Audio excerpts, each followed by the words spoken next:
우리가 지난 시간에는 저출산 고령화라고 하는 이 빠른 인구 변화가 한국 사회에 미치는 영향, 만약에 이 상태대로 간다 그러면 과연 한국은 지속 가능한 나라가 될 것인가? 이것이 사실 제일 큰 문제죠. 한국을 잘 아는 영국의 옥스퍼드 대학의 데이비드 콜만 교수가 만약에 한국이 지금과 같은 이 저출산 고령화라고 인구 변화가 앞으로도 계속 된다 그러면 한국은 지구상에서 소멸돼 버리는 최초의 국가가 될 수도 있다, 이런 예측을 내놨습니다.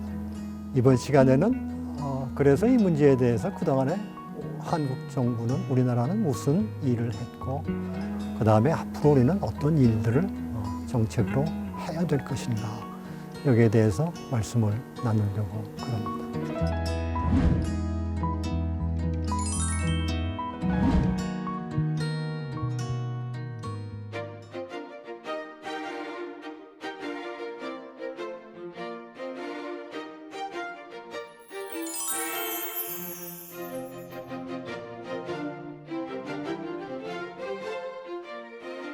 우리나라 정부가 이미 이 문제에 관심을 갖고 정책적으로 개입을 시작한 것은 공식적으로는 2006년부터입니다. 2000년대 들어서면서 이 문제가 논의되기 시작했고 2006년에 5년 단위의 저출산 고령사회 기본 계획이라고 하는 5개년 계획을 만들어서 이 저출산 고령화 문제를 정책적으로 이제 체계적으로 개입하기 시작을 했습니다. 그래서 1차 5개년, 2차 5개년, 3차 5개년 끝났고 지금은 4차 이 5개년 계획 기간 중에 있습니다. 그런데 우리가 이미 지난 시간에 본 것처럼 이런 정책을 했음에도 불구하고 출산력과 출산율과 출생아 수는 계속해서 줄어들고 있고 고령화의 속도는 더 빨라지고 있고, 한마디로 얘기하면 정책의 효과가 없었다. 조금 더 직설적으로 표현하면 우리 정책은 실패했다, 이렇게밖에 볼 수가 없습니다. 그러면 무엇이 문제였을까? 몇 가지 지적할 수 있는 게 있습니다. 출산율을 높이기 위한 출산 정책이 우리가 어떤 개입을 하면 이 출산율을 높일 수 있을까? 어떤 정책의 효과가 제일 클까 하는 것을 생각해서 선택을 하고 거기에 집중을 했으면 하는 아쉬움이 있습니다. 두 번째 아쉬움은 그동안에 10몇 년 동안을 17년을 계속 해오면서 성과가 없었다 그러면 뭐가 문제였을까 하는 것을 평가를 제대로 했으면 하는 아쉬움이 또 있습니다.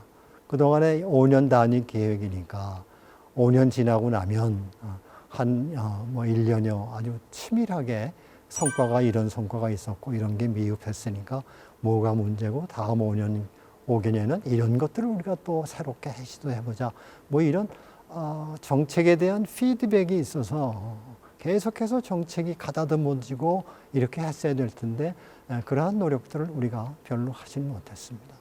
정책의 가지수가 1차, 2차 때는 거의 100개 가까이 됩니다. 순수한 저출산 정책 혹은 인구 정책이라고 보다는 저출산과 관련되어 있는 여러 복지 정책들을 다 한꺼번에 망라해서 굉장히 가지수가 많았습니다. 그래서 새로운 기본계획이 나올 때마다 학자들이 지적했습니다. 이렇게 백화점식으로 많은 정책하지 말고 정말 필요한 정책, 집중해서 해야 될 정책을 우리가 추리자, 선택과 집중을 하자 하는 얘기를 많이 했습니다만은 지난 3태 때까지 그것이 별로 고쳐지질 않았습니다. 또 하나 지적할 수 있는 것은 이 정책이 정말로 국가적으로 최상위의 그러한 중요성을 가진 정책이 되어야 되는데 그렇지 못했습니다. 예를 들면 이웃나라 일본을 보면 우리보다 먼저 저출산 고령화를 경험하기 시작했고, 그래서 아베 총리 시절에 출산력을 높이는 인구 정책을 국정의 3대 과제로 이렇게 정해놓고 이 문제를 담당하는 장관을 임명해서 전 부처가 같이 협력해서 이 일을 지금 하고 있습니다. 소위 말하는 컨트롤 타워가, 강력한 컨트롤 타워가 있어서 이 정책을 추진했어야 되는데 우리는 처음부터 위원회 체제로 출발을 했습니다. 제가 한 가지만 더 지적한다 그러면 근본적으로는 이 문제에 대한 정책 결정자부터 혹은 우리 사회 각계 리더들 이르기까지 혹은 일반 국민들에 이르기까지 이 문제가 얼마나 시급하고 얼마나 중요한가에 대한 인식이 전반적으로 그렇게 강하진 못했습니다. 만약에 이 문제가 정말로 시급하다, 절박하다, 그 다음에 중요하다, 대한민국의 미래에 아주 중차대한 문제라고 했다 그러면 당연히 정책 결정자들이 정치권에서 국회에서 관심을 가지고 강력하게 추진했어야 될 텐데 그냥 말로는 그래 이거 한국의 미래에 굉장히 중요한 문제야 이 정도로 생각을 했지 이게 얼마나 치명적으로 한국의 미래를 위협하는지에 대해서 별로 인식이 제대로 되지 못했습니다. 그래서 가장 사실은 중요한 원인이라 그러면 시급성과 이 중요성입니다. 왜 시급성을 얘기하나 하면요. 우리가 이 시기를, 이거를 해결할 수 있는 시기가 자꾸 늦춰지면 늦춰질수록 해결하기가 점점 더 어려워지고 더 많은 힘이 들고 더 많은 문제가 발생하기 때문에 그랬습니다. 저출산의 덫이라고 얘기를 하죠. 악순환의 고리에 우리는 빠져 있는 겁니다. 그러니까 이제부터라도 이거를 해결하기 위해 온 힘을 들여서 해결의 시기를 앞당기면 그만큼 덜 고통스럽고 덜 힘들게 우리가 이 문제를 해결할 수 있는 겁니다. 그러니까 시기가 중요하기 때문에 정말로 이거는 국가의 존립을 위해서도 굉장히 중요한 문제다 하는 이런 시각을, 이런 인식을 갖는 게 굉장히 중요합니다.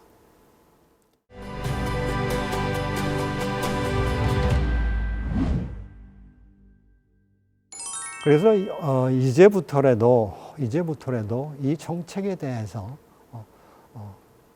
패러다임을, 과거에 가지고 있던 우리가 패러다임을 완전히 바꿔서 정말 이 정책에 우리가 올인해야 되는 이제 그런 상황이 됐다 이렇게 말씀을 드릴 수가 있겠어요. 그래서 우선 중앙정부는 그럼 뭘 해야 되느냐. 이 인구 문제 해결을 국정과제의 최우선에다가 제일 먼저 최우선의 이 과제를 두고 해결하려고 하는 모든 정책적 노력을 기울여야 되겠다.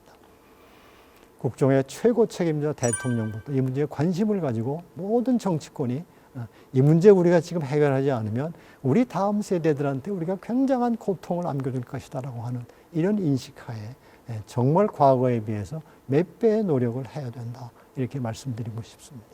컨트롤 타워를 정비해서 부처 간의 통합과 조정 기능을 강화해야 되고 그 다음에 이제 최근 들어서 어떤 경향이 우리 이제 지상에 나오나 하면 이 문제는 너무 복잡해서 지난 우리가 십몇 년 동안 해봤는데 해결 안 된다. 그러니까 그 원인을 해결하는 것보다는 앞으로 이렇게 됐을 때 부닥치는 문제들을 우리가 미리 알아서 그거를 해결하는 쪽으로 가는 게 옳지 않느냐. 심지어는 이런 시각들도 많지는 않지만 있는 것 같아요. 굉장히 잘못된 겁니다. 병이 생기면 병의 원인을 고쳐야지 이게 치료가 되는 것이지 병으로 인해서 생기는 증상을 완화하는 쪽에만 우리가 관심을 갖는다 그러면 그 병은 고칠 수가 없는 겁니다. 당연히 우리의 인구 문제의 핵심은 어떻게 우리가 출산율을 높이냐 하는 문제입니다. 최근 들어서 이민 문제도 거론되고 있습니다만 물론 이민이 도움이 될 수 있습니다. 그러나 이민이 근본적인 해결은 아니라고 봅니다. 왜냐하면 이민 정책으로 이민을 받아들임으로 해서 우리가 얻는 혜택도 있겠지만 거꾸로 우리가 또 부담해야 될 부분도 상당히 많이 있기 때문에 이민으로 이 문제를 해결해 보겠다 하는 것은 굉장히 제가 보기에는 적절하지 못한 정책인 것 같습니다. 근본적인 해결을 추구하는 정책, 그 다음에 저출산 고령화로 인해서 생기는 문제를 대응하는 이런 정책이 적절하게 균형을 이뤄서 앞으로 추진될 필요가 있고요. 사실은 방점이 더 찍힌다 그러면 당연히 문제를, 저출산을 해결하는 쪽에 우리가 더 많은 노력을 기울여야 되겠다 이런 말씀을 드립니다. 얼마 전에 교육부에서 잠시 초등학교 입학 연령을 5세로 낮추자 하는 안을 들고 나온 적이 있었습니다. 이 안을 놓고 이제 여러 공청회 같은 걸 하는데 그때 신문에 난 제가 사진을 보고 굉장히 충격을 받은 게 있는데 반대하는 학부모가 이런 얘기를 했습니다. 지금도 초등학교 들여보내놓고 나면 이 아이를 돌보는 문제 때문에 엄마들이 얼마나 힘든데 그거를 1년을 다 앞당겨서 1년을 더 그 힘든 고통을 감수하라고 하는 거냐. 이렇게 절규하는 사진이 신문에 난 걸 제가 봤습니다. 그 신문을 보고 제가 느낀 거는 아니 우리는 지금 십몇 년 동안 5개년 기본 계획을 수립했고 어떤 사람들은 뭐 그동안에 280조를 썼다, 270조를 썼다라고 이렇게 얘기를 하는데 초등학교 들어간 일하는 엄마의 자녀들을 돌보는 문제 하나도 우리는 지난 10수년 동안에 해결을 못했단 말인가. 도대체 그동안에 우리는 뭘 했는가 그러면 굉장한 자괴감에 빠졌습니다. 지금부터는 사실은 우리가 이 정책을 단기적으로 우리가 할 수 있는 거, 집중해야 되는 거, 중기적으로 해결할 문제, 장기적으로 볼 문제 이렇게 좀 구분해서 했으면 좋을 것 같아요. 단기적으로 할 수 있는 거, 예컨대 돌봄 문제. 지금 제가 방금 예를 들어드린 문제입니다. 일하는 엄마들이 여성들이 언제 경력 단절을 제일 많이 하나 하면 자녀가 초등학교 들어갔을 때. 그래도 어린이집 유치원은 하루 종일 봐주기도 하고 조금 저녁 시간까지도 봐주는데 초등학교 들어가면 오후 시간에 봐줄 사람이 없으면 얘네들이 갈 데가 없습니다.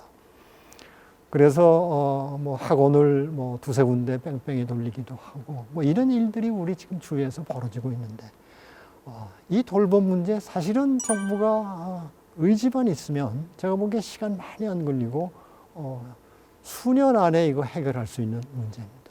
다행히 이번 정부 들어서 늘봄 학교라는 거 지금 추진하고 있는데 사실은 이거 뭐 그렇게 오래 걸릴 것도 아니고 시범 사업해서 결과가 좋으면 빨리 전국적으로 확대해서 적어도 돌봄 하나 문제라도 해결을 해주면 일하는 엄마들이 마음 놓고 일도 하면서 자녀들도 돌보면서 이런 상황이 될 수 있을 텐데 이런 건 우리가 단기 과제로 정부가 온 힘을 다해서 쉽게 할 수 있을 것 같아요. 그래서 일과 가정, 특히 맞벌이 부부들이 일하면서 자녀들을 낳아서 키우는 문제를 손쉽게 해결할 수 있도록 일과 가정의 균형 문제도 우리가 해결을 해줘야 됩니다. 우리가 제도로 보면 예를 들면 무슨 육아휴직 문제도 있고 유연 근무제도도 여러 가지 제도가 있지만 그런 것들을 어떻게 편안하게 필요한 모든 사람들한테 이 제도를 활용할 수 있도록 제공해 줄 수 있을까? 이거 우리가 할 수 있습니다. 특별히 가정에서 자녀를 키우는 가사일, 육아일에 있어서 아직도 여성들한테 너무나 큰 부담이 지어져 있습니다. 대부분의 남성들은 육아는 가사는 당연히 여성이 책임져야 할 몫이다. 물론 지금 젊은 분들은 많이 이제 달라졌겠지만 과거부터 내려오던 그런 구습들이 아직도 남아 있어서 현실적으로 보면 실제적으로 여성들이 직장에서 일하고 가정에 와서도 남성보다 몇 배의 일을 더 많이 해야 되는 이제 이런 상황이니까 이것도 사실은 정부에서 관심을 가지고 뭔가 정책적으로 개입을 하면 이러한 양성평등의 문제도 우리가 이룰 수 있을 거라고 이렇게 생각합니다. 그 다음에 네 번째로는 기업도 이 문제에 관해서 관심을 가지고 기업이 참여를 해줘야 됩니다. 사실은 육아휴직제도 우리 있습니다. 사회보험을 든 사람들 이 제도 쓸 수 있습니다. 물론 다는 아니지만 쓸 수 있습니다. 그런데 제도는 있지만 사실은 이 제도를 마음 놓고 쓸 수 있는 근로자 얼마 안 됩니다. 제가 경험했던 일을 말씀드리면 제가 있던 아주대학교에서 오래전에 이 제도가 이제 생겨서 시행이 됐습니다. 일하다가 출산을 하게 되면 출산 휴가 얻고 그리고 육아휴직을 1년 쓸 수 있습니다. 그런데 제도가 생긴 다음에 몇 년이 지나도 아무도 신청을 안 합니다. 왜 그러냐? 그랬더니 이거 직장의 동료들한테 눈치 보이고 상사한테 눈치 보이고 혹시 직장에 폐 끼치는 거 아닌가 해서 자꾸 미루고 눈치 보면서 이걸 쓰질 못하고 있는 겁니다. 처음으로 자기가 썼다고 하는 이런 오명을 쓰지 않기 위해서 제도는 돼 있지만 그 당시만 해도 90년대이니까 그 직장 분위기 때문에 말을 못 꺼내는 이런 상황을 제가 들었습니다. 지금도 시간이 많이 흘렀지만 제도는 있지만 사회보험 가입자로 이 제도를 쓸 수는 있지만 기업 분위기가 직장의 분위기가 그렇지 못해서 이 제도를 활용하지 못하는 사람들이 많이 있습니다. 더 나아가서 제도 자체에 편입되어 있지 못하는 이 자영업자들도 많이 있습니다. 그러니까 이런 육아휴직 문제만 해도 사실은 정부가 여기에 관심을 더 많이 기울여서 걸림돌을 치우면 우리가 쉽게 단기적으로 해결할 수 있는 문제라고 이렇게 생각이 됩니다. 그 다음에 중기적으로 우리가 해결할 문제들도 있습니다. 시간이 좀 걸리는 문제가 있습니다. 결혼한 젊은 부부들한테 혹은 결혼하지 않은 미혼 청년들한테 물어봅니다. 왜 결혼을 안 하고 있냐? 왜 결혼을 늦추냐? 왜 결혼했는데 자녀를 안 갖고 있냐? 답변이 거의 이렇게 나옵니다. 남자들은 경제적인 부담 때문에 그렇다. 여성들은 일과 가정을 일하면서 아이들 육아를 다 함께 하기가 너무 버겁다, 너무 힘들다. 그래서 결혼 자체도 안 하려고 하는 생각도 있고 결혼했더라도 자녀를 안 낳고 있다. 이런 답변들이 나옵니다. 우리가 원인은 압니다. 집 문제도 있고 그 다음에 직장 문제도 있고 여러 가지 소득과 관련된 문제가 있어. 남성들한테 그게 제일 부담입니다. 그래서 이 문제를 중기적으로 해결할 수 있는 또 하나의 해결책은 양질의 일자리들을 많이 만들어주는 겁니다. 신혼부부한테 주택을 공급해주는 문제는 그보다는 조금 더 단기적으로 해결할 수 있을 것 같습니다. 과거에도 해왔습니다. 그래서 수요를 정확히 파악해서 사실 위치도 중요합니다. 그래서 신혼부부들한테 결혼할 때 걸림돌이 되는 주택 마련을 좀 용이하게 해주는 정책을 정부가 이제부터 좀 더 신경을 쓰고 해야 될 것 같습니다. 장기 과제에 있습니다. 한국의 사교육 현황은 전 세계적으로 아마 이런 나라가 또 있을까? 공교육에서 해야 될 일을 사교육이 대신해주고 있고 그래서 모든 초, 중, 고등학생들이 학교 수업 말고 사교육을 받아야 되는 이러한 상황이 오랫동안 지속되고 있는데 이거 근본적으로 해결을 해줘야 됩니다. 특별히 초등학교. 제가 자료를 찾아봤더니 사교육을 받고 있는 퍼센트에서 초, 중, 고가 큰 차이가 없습니다. 아무도 초등학교는 그런데 그 중에는 돌봄 문제 때문에 할 수 없어서 사교육 학원을 보내는 것 때문에 아마 이런 문제가 꽤 비율이 있을 겁니다. 그래서 궁극적으로는 좀 시간이 걸리더라도 우리가 교육 계획을 통해서 공교육을 제대로 세워주는 문제 필요합니다. 그 다음에 노동개혁도 필요합니다. 지금 우리 사회 구조를 보면 점점 더 양극화가 심해지고 있어서 어떻게 하면 이 양극화를 줄여주느냐 하는 게 관건입니다. 예를 들면 일하는 사람 입장에서 보면 남성과 여성 간의 임금 격차, 승진의 격차, 혹은 대기업과 중소기업 일하는 직장에서의 규모에 따른 임금 격차, 혹은 정규직, 비정규직 임금 격차, 이런 여러 형태의 이런 격차 문제들을 사실 구조적으로 해결해 줘야 됩니다. 이거는 사실은 여러 가지 문제들이 중첩되어 있어서 해결이 그렇게 쉽지 않은 문제입니다만은 이제부터라도 조금 더 이런 문제를 장기적인 과제로 삼아서 상당한 노력을 기울여야 할 겁니다. 중앙정부가 할 일, 이렇게 시간, 장단기, 중기, 계획을 세워서 전보다 더 정책적인 노력을 기울여야 할 겁니다.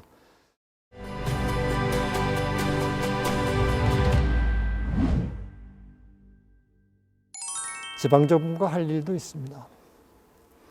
지방정부는 지방자치제는 처한 환경이 각각 다르기 때문에 그 자기 환경의 실정에 알맞는 저출산 정책 혹은 인구 정책을 수립해서 우선순위를 가지고 추진해야 됩니다. 지방도 마찬가지로 특히 아까 지난 시간에 우리가 얘기한 소멸 지역, 소멸 위험이 있는 지자체는 지역에 알맞는 일자리 창출 혹은 자녀 교육 여건을 개선해 줘야 되고요. 그 다음에 이제 그동안에 인구가 점점 줄면서 거기 살고 있는 주민들의 생활이 굉장히 불편해집니다. 예를 들면 과거에 마을에 하나 있던 가게가 없어져 버립니다. 운영이 안 되니까. 그래서 뭐 물건 하나 사러 가려면 멀리 가야 됩니다. 병원도 과거에 뭐 면단에 하나씩 있다가 의원이 없어져서 무슨 군 지역으로 나가야 됩니다. 뭐 이런 얘기입니다. 그러니까 인구가 줄어들어서 정주 인구가 감소해서 매일매일의 생활 편익을 누리기가 어려워지는 이런 문제도 뭔가 방책을 내어서 해결을 해줘야 됩니다.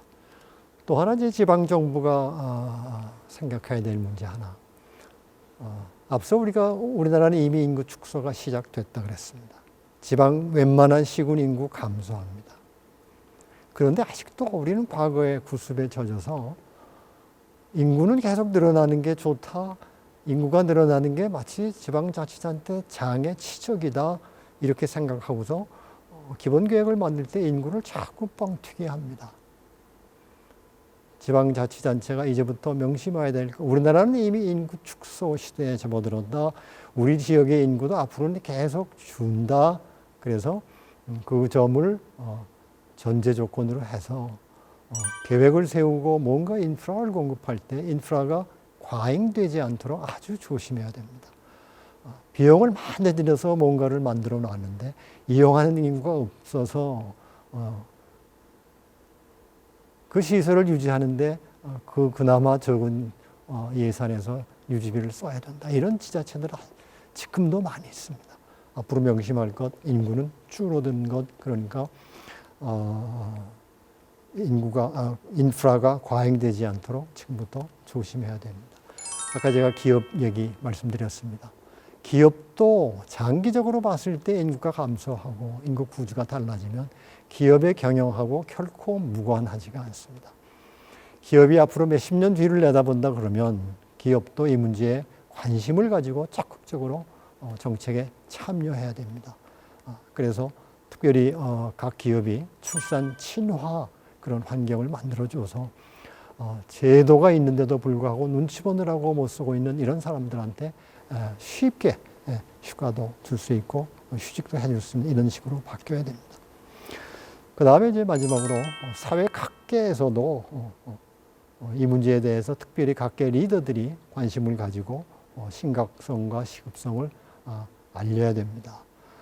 사회 전체가 가족 친화, 출산 친화 환경으로 변화되도록 유도해야 되고요. 궁극적으로 한 가지로 얘기한다 그러면 다음 세대들이 편안하게 살 수 있는 희망을 가지고 살 수 있는 그러한 구조, 그러한 사회를 만들어 줘야 됩니다. 그래서 지금 당장은 아니지만 우리나라도 앞으로 10년, 20년 뒤에는 우리가 살만한 나라가 되겠구나 하는 이런 희망을 줄 수 있도록 그러한 정책들을 정부가, 지방정부가 혹은 국민 각층이 다 힘을 합쳐서 해나가야 될 것으로 생각을 합니다. 오늘은 특별히 앞으로 우리가 저출산 고령 사회에서 무엇을 해야 될 것인가를 중요한 것을 몇 가지 짚어봤습니다. 이것으로 제 강의 다 마칩니다. 감사합니다.